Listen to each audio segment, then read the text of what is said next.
Monetary policy. When you watch the news, have you ever noticed that the mass media pays much attention to the Fed of the US, such as when it's going to raise the interest rate or its views on the economy? Do you know what the Fed is? And why can it attract so much attention? The Fed, officially the Federal Reserve System, is the central banking system of the United States of America. It's mainly responsible for issuing coins and paper currency, formulating monetary policy, and supervising and regulating banks. Even a small decision of the Fed can affect the whole world. That's why people are so concerned with its actions. In this modern world, money is used as a common medium of exchange.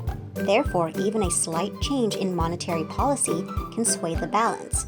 At the same time, fluctuations of the US dollar can also affect Hong Kong's economy greatly because of the linked exchange rate system that pegs the exchange rate of the Hong Kong dollar to the US dollar. This time, we'll focus on monetary policies and how they affect an economy. Monetary policy is how a central bank governs the money supply and interest rates in an economy in order to achieve certain economic goals. How can interest rates affect an economy?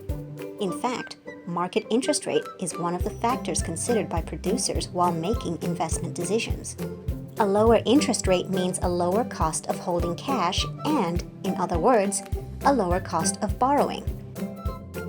If the interest rate is low, producers are more willing to borrow money for building new factories or starting new businesses, as the cost of borrowing is low. On the contrary, investment may not be a good deal when the interest rate is high. Therefore, interest rate and total investment mostly move in opposite directions. Similarly, an increase in interest rate will discourage private consumption, as people tend to reduce their debts in such an environment. Furthermore, they may also reduce their spending because of the higher rate of return from their bank savings. As a result, a central bank or a government can influence the economy by adjusting the interest rates. Just like fiscal policy, there are also two main types of monetary policy: expansionary and contractionary. Expansionary monetary policy means that a central bank lowers the market interest rates to stimulate the economy. A central bank can push the market interest rates down by increasing the money supply within the economy. As said before, private consumption and investment expenditure will both go up when interest rates go down, causing the aggregate demand curve to shift towards the right. In other words, total output and price level will go up if the short-run aggregate supply remains unchanged. There are four common types of expansionary monetary policy tools. First is the open market operation, which means that the central bank buys government bonds from the market, so more currency flows into the economy. Second, the central bank can reduce the discount rate, which refers to the interest rate charged to the commercial banks for the loans they take from the central bank. A lower discount rate can encourage the commercial banks to borrow more from the central bank, allowing more money to be injected into the market to increase the money supply. Third, the central bank can reduce the legal reserve ratio.